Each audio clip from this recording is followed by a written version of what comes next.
En un mundo a la deriva, cuando la búsqueda e intentos humanos no bastan, solo una es la fuente de esperanza que llenará todo su ser. Es Dios, quien con su palabra viva y eficaz le habla hoy. Con ustedes, el pastor Óscar Velázquez.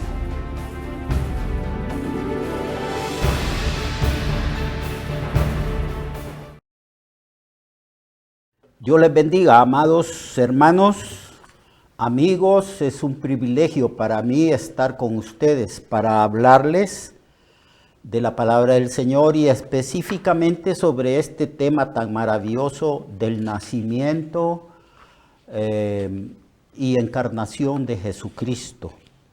Hemos estado enseñando en las predicaciones anteriores sobre las razones que Dios tuvo para enviar a su Hijo al mundo. La primera razón es que era necesario que nosotros tuviéramos un Redentor, un Salvador, alguien que nos librara de la condenación del infierno a causa de nuestros pecados. La otra razón es que el hombre por sí mismo ha perdido la habilidad de conocer a Dios. No hay quien conozca a Dios, dice la Biblia. No hay quien busque a Dios. Todos nos hemos descarriado, no hay justo aún uno. También se declara que la condición de la raza humana es que el hombre está muerto en sus delitos y sus pecados bajo la potestad de Satanás, sin Dios, sin fe y sin esperanza. Y que por eso era necesario que Cristo viniese al mundo, que se humanara, o sea, tomara forma humana y pudiera darnos a conocer quién es Dios. Por eso Él dijo, el que me ha visto a mí, ha visto al Padre. Bien, también hablamos en la predicación y enseñanza de ayer, que también se humanó para apropiarse de un cuerpo, según está escrito en el capítulo 4 del libro de Hebreos. Ofrendas, sacrificios, holocaustos no te agradaron, mas me apropiaste cuerpo. Este cuerpo fue ofrecido en la cruz y en este cuerpo Dios colocó, en el cuerpo de Cristo, colocó los pecados de todo el mundo. Ok, hoy vamos a hablar sobre dos propósitos. Cristo se encarnó para destruir al diablo y destruir las obras del diablo. Y también Cristo se encarnó para ser rey y cumplir el pacto davídico. De este pacto habló el ángel Gabriel cuando dijo que ese niño que iba a nacer sería grande y que Dios le daría el trono de su padre David. Habla específicamente de David porque Dios hizo en el Antiguo Testamento un pacto con David, diciéndole de que en el futuro iba a venir un descendiente de él y que Dios le iba a dar a ese descendiente un reino que no tendría fin, un reino eterno y un reino universal. Muy bien, hablaremos primero de que se encarnó para ser rey y cumplir el pacto hecho a David. Lucas 1:31 al 33.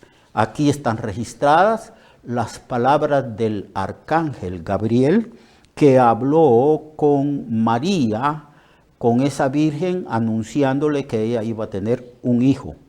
Y le dijo, ahora concebirás en tu vientre y darás a luz un hijo y llamarás su nombre Jesús.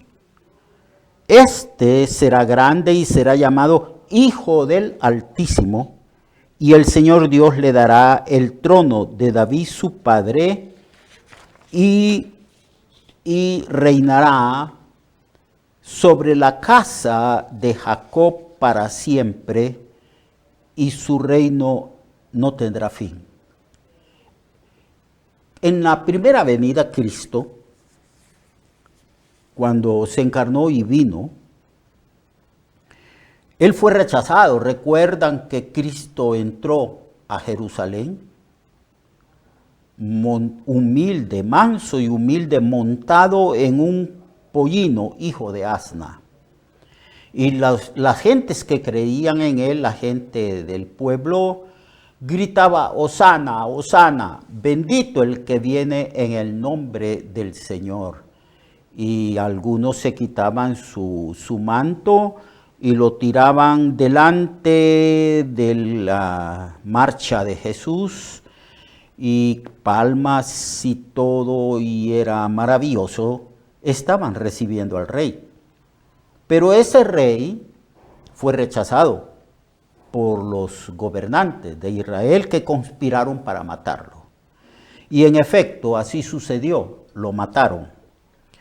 Pero era necesario que sucediese así, porque ese rey glorioso, majestuoso, todopoderoso, que viene a destruir a todos sus enemigos, ese rey primero tenía que venir manso y humilde.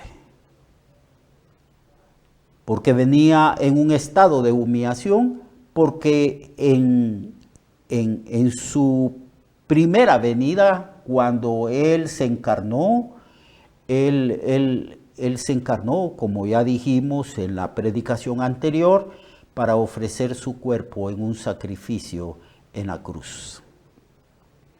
Entonces lo rechazaron, lo mataron. Cristo resucitó al tercer día, y lo lógico a la luz o al pensamiento de los judíos o de los israelitas, principalmente de los discípulos, era que si Cristo ya había muerto para expiar los pecados de nosotros, si había resucitado venciendo la muerte, entonces lo lógico es que Cristo estableciera su reino milenial, su reino eterno, su reino universal. Y por eso le preguntaron: ¿vas a restaurar a Israel el reino en este tiempo? Y el Señor dijo: no os toca a vosotros saber los tiempos y las razones que mi Padre puso en su sola potestad. Entonces, ahora vemos que Cristo se encarnó para ser rey, para ser rey. Dice el ángel a María que el Señor reinará sobre la casa de Jacob. Jacob es Israel. La casa de Jacob es el pueblo de Israel, y que va a reinar para siempre, para siempre. Y luego se enfatiza otra vez: y su reino no tendrá fin. En Daniel capítulo 7, verso 13 al 14, Daniel, antes de que Cristo viniera al mundo y naciera y se hiciera hombre, profetiza del Señor. Y él dice: miraba yo en la visión de la noche, y he aquí que con las nubes del cielo venía uno como un hijo de hombre. Es una referencia a Jesús en su segunda venida, que vino hasta el anciano de días y le hicieron acercarse delante de él. La expresión anciano de días se refiere a Dios. Es algo así como que vino hacia Dios, al Dios eterno. Por eso se dice anciano de días, es decir, que no tiene principio, no tiene fin. Entonces le hicieron acercarse al anciano de días. Y luego dice, al hablar de Cristo y de su reino, le dice: y le fue dado dominio, gloria y reino, para que todos los pueblos, naciones y lenguas le sirvieran. Y su dominio es dominio eterno, que nunca pasará. Y su reino uno, que nunca será destruido. Así que Cristo se encarnó para ser humano, y para que se cumpliese la profecía que uno de los descendientes del rey David iba a reinar para siempre en un reino universal. Era entonces necesario que esta profecía se cumpliese. Era necesario que Cristo viniese y tomase forma humana y se encarnara, porque tanto José como también María eran de la casa de David, descendientes de David. Aunque Cristo no fue hijo de José, pero sí de María, para que se cumpliese entonces la profecía que en el futuro iba a venir un descendiente del rey David. En Marcos, capítulo 14, 61, 62, cuando Jesucristo es capturado, cuando Jesús es tomado preso, lo humillan, lo golpean, se burlan de él, pero antes de eso, cuando estaba en el juicio frente a los ancianos y los sumos sacerdotes de Israel, le hacían preguntas si habían contratado falsos testigos que se contradecían entre ellos, y entonces le hacían preguntas comprometedoras, pero él callaba, él guardaba silencio. Y ahí en Marcos capítulo 14, 61 le hicieron una pregunta, que en otro contexto, en otro evangelio, lo conminan a hablar en el nombre de Dios, y él no podía rehusar hablar en el nombre de su Padre. Entonces el sumo sacerdote le dijo al Señor, cuando el Señor callaba y nada respondía, el sumo sacerdote le volvió a preguntar y le dijo, ¿eres tú el Cristo, el Hijo del bendito? Y Jesús le dijo, yo soy. Y veréis al Hijo del Hombre sentado a la diestra del poder de Dios y viniendo en las nubes del cielo. Cualquiera diría que Jesús había terminado su vida en un fracaso. Ahora está allí el Mesías, el Hijo de Dios que se encarnó, que vino a este mundo siendo juzgado por hombres injustos y perversos, por hombres que quebrantaban la ley.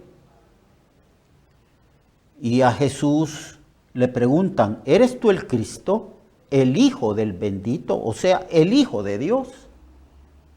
Y Jesús corrobora, afirma que Él es el Hijo del bendito, el Hijo de Dios, el que fue enviado por Dios al mundo.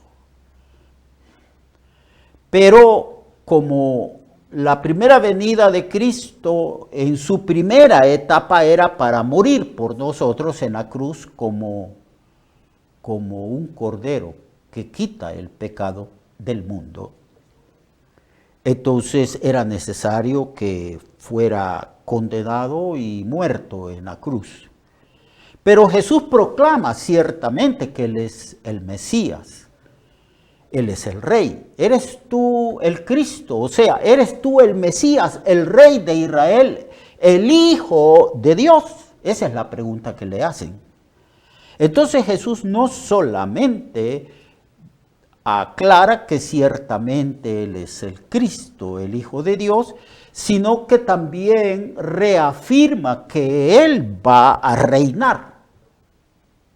No obstante que muera, lo entierren, Él va a resucitar, va a ir al cielo y en su segunda venida Él va a venir con gran poder, con gran gloria, con gran autoridad.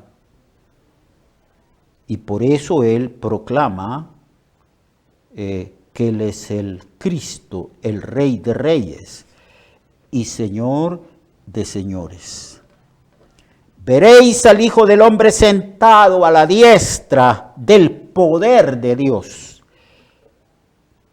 Cristo dice que Él tiene todo poder. Recuerda también usted que la Biblia dice, siéntate a mi diestra hasta que ponga a todos tus enemigos por estrado de tus pies.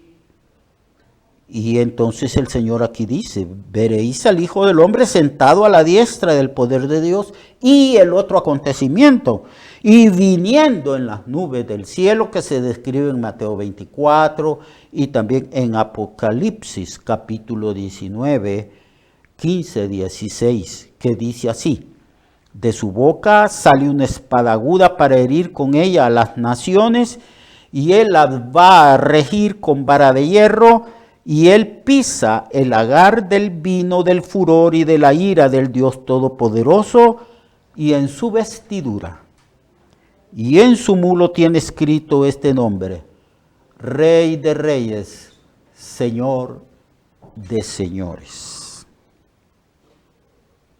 Así que Él se encarnó para ser rey. Esperamos a ese rey. Y esperamos que ese rey juzgue las naciones y establezca en este mundo lo que la Biblia llama el reino milenial del Mesías, del Cristo, donde Cristo reinará juntamente con la iglesia y con el pueblo de Israel y con las naciones que hubieran sido salvos después de la gran tribulación, el reino milenial. Un reino maravilloso, un reino glorioso, donde la maldición será quitada, donde Satanás será atado por 1000 años. Un reino de paz, un reino de justicia, un reino que aún la hostilidad de los animales será quitada, un reino de grande prosperidad, porque Cristo es el Rey de Reyes. Él es el Señor de los señores y por eso se encarnó, para ser hijo de David en el sentido que proviene de la casa de David, y se cumpliera así en Cristo el pacto que Dios hizo con David, diciendo que en el futuro iba a venir un rey que reinaría para siempre y que su reino no sería destruido y que su reino sería universal. Dios le bendiga, amado. Alabemos a ese rey. Glorifiquemos a ese rey que dio su vida por nosotros. Ese rey que ahora se ha apropiado de una novia y que cuando Él venga celebraremos la boda del Cordero. Ese rey maravilloso que nos ha amado con amor perfecto y eterno. Alabado sea el Señor y bendecido sea su nombre eternamente y para siempre. Dios le bendiga. Recuerde que su vida puede cambiar y mejorar, porque la palabra de Dios es viva y eficaz y más cortante que toda espada de 2 filos. Hebreos 4:12. Nuestra oración y deseo es que esta palabra predicada lleve mucho fruto. Le esperamos en el próximo programa, a esta misma hora y en esta misma estación. Esta es una producción de Ministerios Reflexionarte, en colaboración con Sirkenu Network.